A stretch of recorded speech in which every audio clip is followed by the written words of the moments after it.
السلام عليكم ورحمة الله وبركاته. حكمتي وراهي aad u qiimo badan oo ay yiraahdeen rag dunida soo maray. Ha u jihaadin sidii aad u guuleysan lahayd, laakiin doorbid sidii aad qiimo u yeelan lahayd. Wax waliba inay waqtigooda imaanayaan wuu ogyahay, kani garanaya sida loo sugo. Aadida waqti hore sariirta habeenkii iyo kicida subaxii waqti hore waxa ay ninka ragga ah u siyaadiyaan caafimaad, dakhli iyo caqli. Jacaylka koowaad waa waxoogaa doqonnimo ah iyo faduulnimo dheeri ah.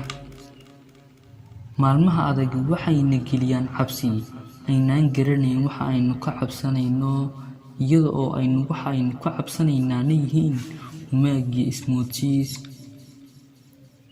Haddii aad ku socoto waddada saxda ah oo aad diyaar u tahay in aad socoto, ugu dambeyntii waxa aad samaynaysaa horumar.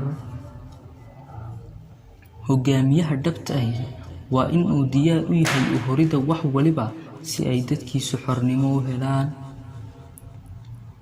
Halyeeyada laguma sameeyo goobta tababarka ee waxaa sameeya dareen gudahooda ka oogmay oo hiigsi, rabitaan iyo go'aan ah.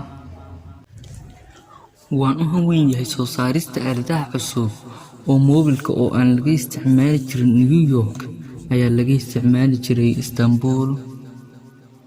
Dadkii ugu xumaa ee aan la soo kulmay waa kuwii igu taageeray qabsashada daleelkooda. Noloshu way qurxoonanaysaa haddii dadku inay nabadgelshaan oo aanay in soo faragashan.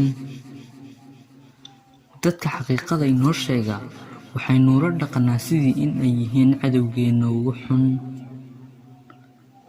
Haddii aynu moogno in aynu cid gaadhno, waa hubaal inaynu ciddaasi gaadhayno. Waxa aynu rabnaa rag ku hamiya wax aan hore loo malaysan.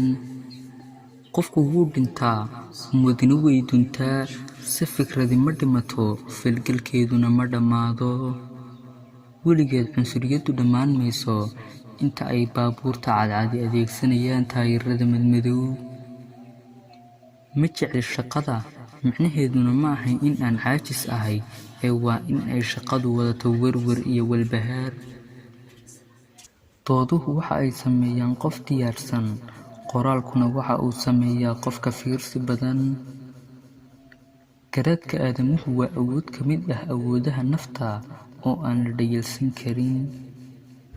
Ma garanayo goor aan seexdo iyada oo ay miiskayga saaran tahay warqad saxiix u baahan. Wassalaamu calaykum waraxmatullaahi wabarakaatuh.